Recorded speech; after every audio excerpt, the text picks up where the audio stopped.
Network marketing isn't perfect. It's just better. Do you feel restless? Do you feel unsatisfied? Do you feel there must be a better way when it comes to your work and the way you make your living?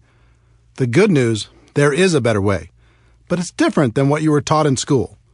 Let me explain. As I travel and speak around the world, I like to play an audience participation game. I ask people to help me create the ultimate business and to tell me specific things they'd like to have in that business and the things they'd like to avoid.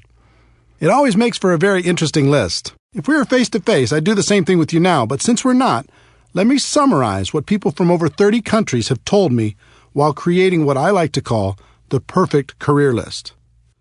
People usually start naming things they don't want. No boss, no commute, no alarm clock, no employees, no politics, no compromises, no discrimination, no educational requirement. And then as people start to use their imagination in a more positive way, they start to visualize some positive attributes. Something positive, great product or service, unlimited income, residual income, enjoy the people you work with, time freedom, something meaningful, personal growth, lots of perks, international, contribution to worthy causes, low risk, low startup cost, economy proof, tax benefits, fun. Now you might add some attributes of your own, but wouldn't you agree that's a pretty good start? Imagine being able to enjoy a career with those attributes. All jobs that I know of fall into one of 5 categories: blue collar, white collar, sales, traditional business ownership, and investing. Blue collar careers. Here's the Wikipedia definition of blue collar.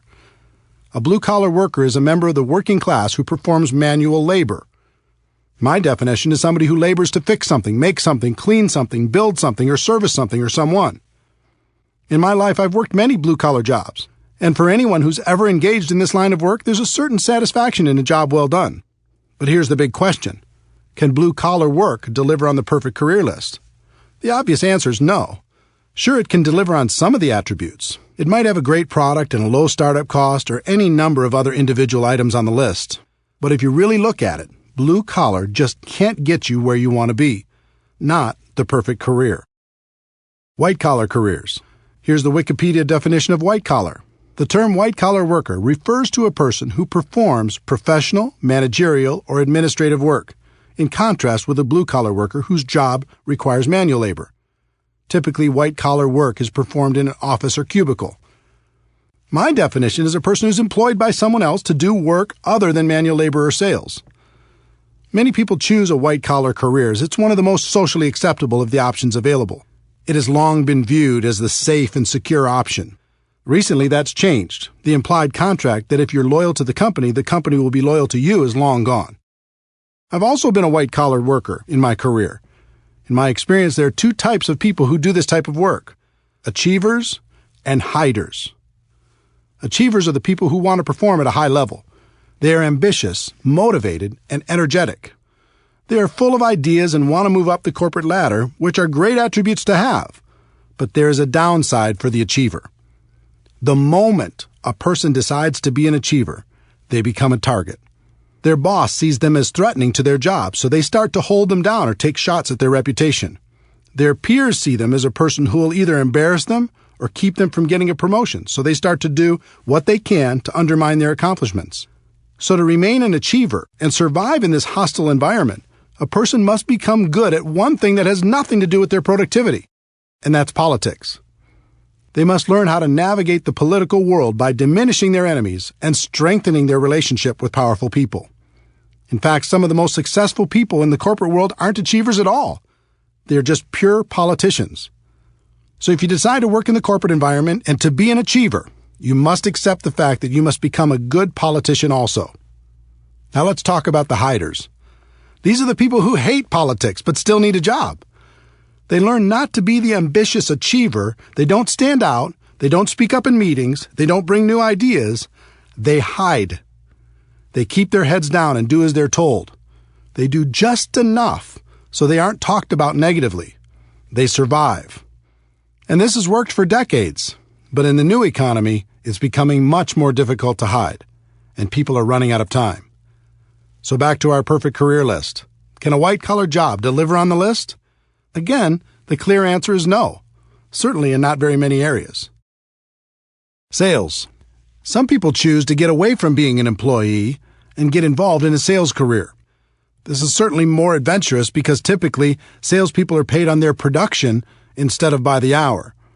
I've known thousands of salespeople. There's a common theme I've noticed over the course of my career. The typical salesperson will have a period of time where everything goes perfectly. Everything they touch turns to gold, and they make some really good money. As soon as that happens, they almost always set their lifestyle to that level of income.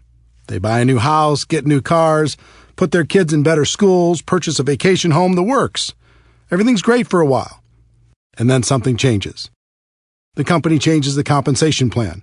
Their territory gets reduced. A competitor shows up. They lose their best customer. The economy goes into recession. New technology makes their offer less valuable, or government regulations change their industry. These are just a few examples. There are hundreds more reasons why the salesperson's world could, and probably will, get more complicated.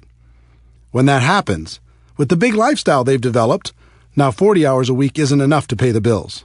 So they go to 50 hours a week, and then 60, and then 70. And then their life gets very small. Yes, they have the stuff, but they don't have the time to enjoy it. The other challenge for the sales career is, no matter how a person does, they still start at zero the next day. It can be tiring to live under that kind of pressure over a long period of time. Can a sales career pay the bills? Sure. But can it deliver on the perfect career we described earlier? Again, the answer is no. Traditional business ownership. Some people opt for the big dream, building their own business where they're the boss and they call the shots. It's an exciting idea, isn't it? Here's the reality for most people. Step 1. They use their life savings, take on new debt, and many times borrow money from friends and family to get started. Step 2. They take on more debt in the form of leases and personal guarantees in just about every direction. Step 3.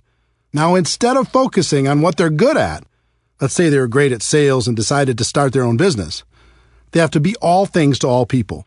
They act as attorney for legal matters, accountant for financial matters, babysitter for employee matters, negotiator for purchasing matters, and collection agency for accounts receivable matters. They even get to take out the garbage. They're doing everything but selling, which is what they were good at in the first place. Step 4. They struggle. Instead of owning the business owns them. They're the first person to work and the last person to leave, and after everyone else gets paid, they might be able to take home enough money to pay their own bills, let alone reduce the debt they incurred to start the business in the first place. Step 5. They succeed or they fail. They either hit a point down the road where the business is successful, or they fail, many times filing for bankruptcy and falling back into a corporate or sales job. And even if they are successful, that usually means a lifetime of long hours and stress. Sounds romantic, doesn't it? If you haven't started your own business before, ask friends who have if this description isn't accurate. Most people who start their own traditional business aren't worried about getting a return on their investment. They just want a return of their investment. It's pretty clear that traditional business ownership can't provide the perfect career as we've described it. The investor. The last category of ways to earn a living in the world today is to be an investor. And what do you need to become an investor? Money, right? If you don't have a lot of money, it's going to be very difficult to earn a living from the return on your investments, especially if you try to be conservative to reduce the risk of loss. But let's say you do. What's the next thing you need in order to be a successful investor? You need to have incredible knowledge and skill. I know more people than I could count who were skillful real estate investors over the years. But when things radically changed in the real estate market, their skill couldn't help them. They lost big. Would you like to invest in someone's traditional small business? Good luck. In most cases, you won't be an investor. You're more likely to be a philanthropist. How about the stock market? People do great there, don't they? A few do, at least from time to time. But I know more people who've lost than have won, especially in the past decade. It's very difficult to have guaranteed returns when you're not in control. And trust me, as an investor, you are not in control. Anything can happen, and it can happen overnight. Let me tell you a story to illustrate that point. In late 2001, I was living large. I'd sold a company I co-founded and was working as a very highly paid consultant. For my part of the sale, I received approximately 170,000 shares of stock in the new company. It was publicly traded on the New York Stock Exchange and selling for about $44 a share, which meant the value of my stock was around $7.5 million. I had big income and a great portfolio. Life was good. I used part of the stock to secure a home construction loan of about $2 million for a dream house I was building. As for the rest, I didn't diversify because I knew the company was in great shape with a good product and an amazing sales force. Then something out of my control happened. Overnight, the stock went to $37 a share because a group of investors had targeted the company and shorted the stock. In other words, the lower the stock price went, the more money they'd make. I thought it was ridiculous because the company was doing great, so I bought some more shares at $37, using my existing shares as collateral, knowing the price would go back up. It went to $33. I bought more shares. It went to $27. I started getting margin calls, which meant if I didn't send them money, they were going to start selling my shares to cover the losses. I didn't have it to send. The stock continued to go down. It went all the way to $10 a share, and my $7.5 million was gone. Poof. All in less than 90 days. Now, the stock eventually came back and the company was taken private for $65 a share, but I wasn't there to capitalize on it. I was wiped out. Could I have been smarter? Sure. Did I make mistakes? Absolutely. But here's the lesson. If you're going to be an investor, you have to accept that things will be taken out of your control from time to time. And when that happens, it can be very expensive. So back to our perfect career list. Can being an investor deliver on that list? I don't think so. We've talked about blue-collar work, white-collar work, sales, traditional business ownership, and investing. And none of them can deliver on our perfect career list. So is the perfect career even possible? The answer is yes, but to get there, you need to understand that everything is changing. The old models of compensation are dead or dying, and we are going through the biggest economic shift in any of our lifetimes. The new economy, the world as you know it, has changed. For the people who don't recognize that fact, it will be the worst of times. For the people who do, it will be the best of times. Over the last 100 years, an interesting phenomenon occurred. The rise of the corporation became the standard in society. The safe and respected place for people to exist in the world was as an employee. Step 1, go to school and learn how to be an employee. Step 2, find a company that will employ you. Step 3, work for that company for 40 years. Step 4, retire. In recent decades, the promise of being rewarded by the company for your loyalty and hard work has been exposed as a myth. People began to realize the loyalty they were giving to their company was not being given in return. So a different process evolved. Step 1, go to school to learn to be an employee. Step 2, find a company that will employ you. Step 3, switch companies for various political or economic reasons every 3 to 5 years over the course of your career. Step 4, find that you can't retire comfortably after 40 years, so you keep working. And now we're going through the biggest shift in any of our lifetimes. For a century, companies have paid people by the hour, by the week, or by the year.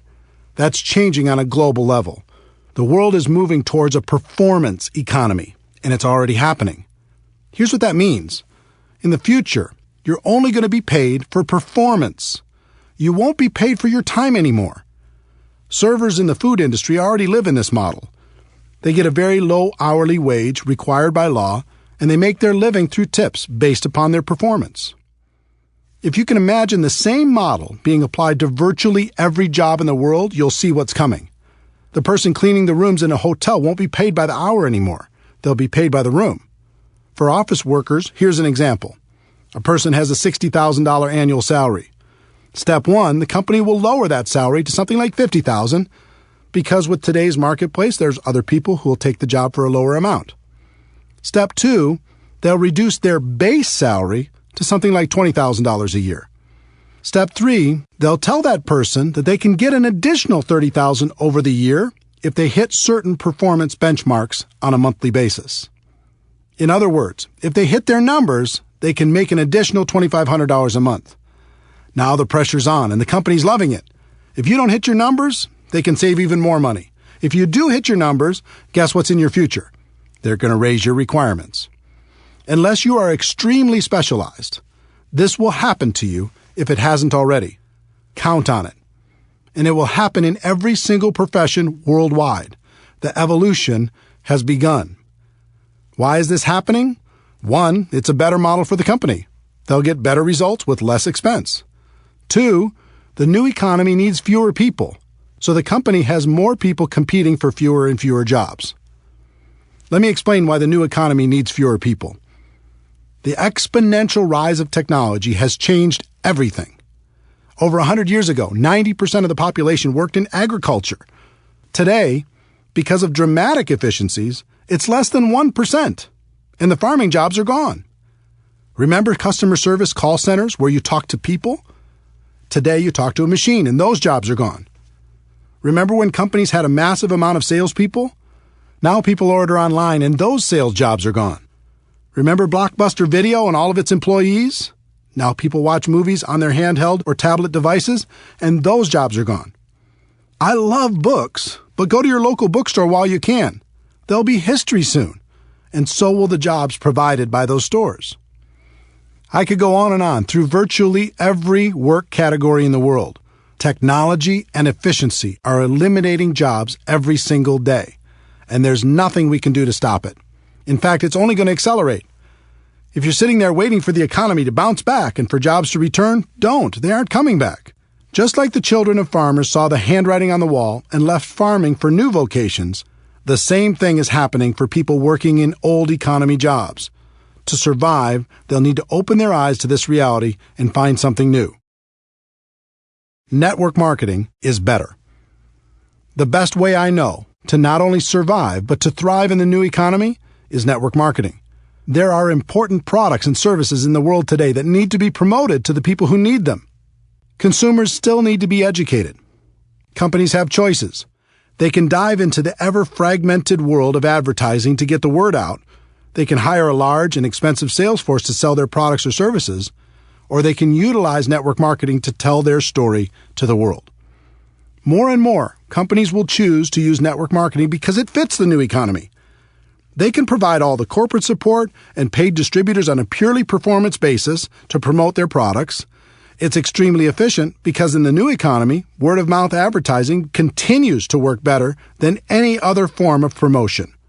The company can just take the money they would have spent on advertising and promotion and pay it to their distributors to spread the word.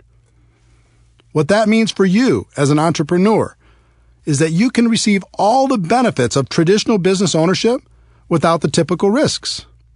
And there will be no cap on your income because network marketing companies want you to make as much as possible. If you're going to be paid for performance anyway, why live with the cap? The catch to network marketing. This all sounds great, and it is. But there's a catch that most people won't tell you. Here it is. You must accept a temporary loss of social esteem from ignorant people. That means for a while, people still living in and trying to function in the old system will think less of you. They won't understand. They'll think you're crazy for being involved in network marketing. And actually, the word accept isn't completely accurate. You need to do more than that.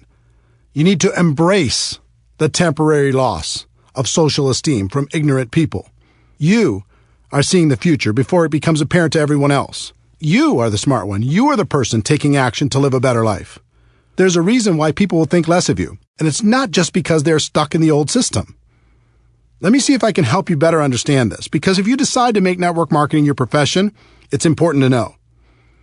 Most people have either joined a network marketing company or know someone who has. This is what goes through the mind of virtually every person who decides to get involved. I can think of 5 or 6 people who might do this too. My sister'd be great. My friend loves this kind of thing. I know this other person who'd be amazing. Okay, I'll join. In other words, they aren't joining a profession. They're just hoping to get lucky, sign up a few people to cover their own startup costs, and sit back and wait for the money to roll in. The allure of being paid for someone else's efforts is powerful, but often badly misunderstood. They haven't started a real business. They just purchased a glorified lottery ticket. Imagine a lottery ticket with 6 scratch-off spots. Those spots represent each of the people the new person thinks will certainly join. They approach those people and try to get them to join. And because of their lack of skill, most of them end up with nothing, just like the lottery ticket. This becomes just another lost opportunity. And since they've acted in unskilled ignorance, they may have damaged some friendships as well. So they rip up the ticket, and instead of taking responsibility for not really starting their business, they blame network marketing and make sure to tell the world, look, I've been there. I've done it. I talk to every person I know, and network marketing just doesn't work. Save your money. That's what you're dealing with if you choose this as a profession. The opinions of ignorant people who think they've done it right and it doesn't work. If that's going to be too hard to handle, then network marketing isn't for you. But if you can embrace it, the world is yours. The people who embrace this get paid big money. Companies will pay unlimited amounts to people who can help blind people see, who can educate the ignorant, and who can build a community of like-minded people. Some people like to say perception is reality. I hate that saying. All great leaders in the world have ignored it for centuries. What if Nelson Mandela had said perception is reality? What if Martin Luther King Jr. had said perception is reality? What if Steve Jobs had said perception is reality? The great leaders of the world said, reality is reality, and I'm going to do everything possible to help people understand that fact. The truth is, network marketing isn't perfect. It's just better. And that's reality.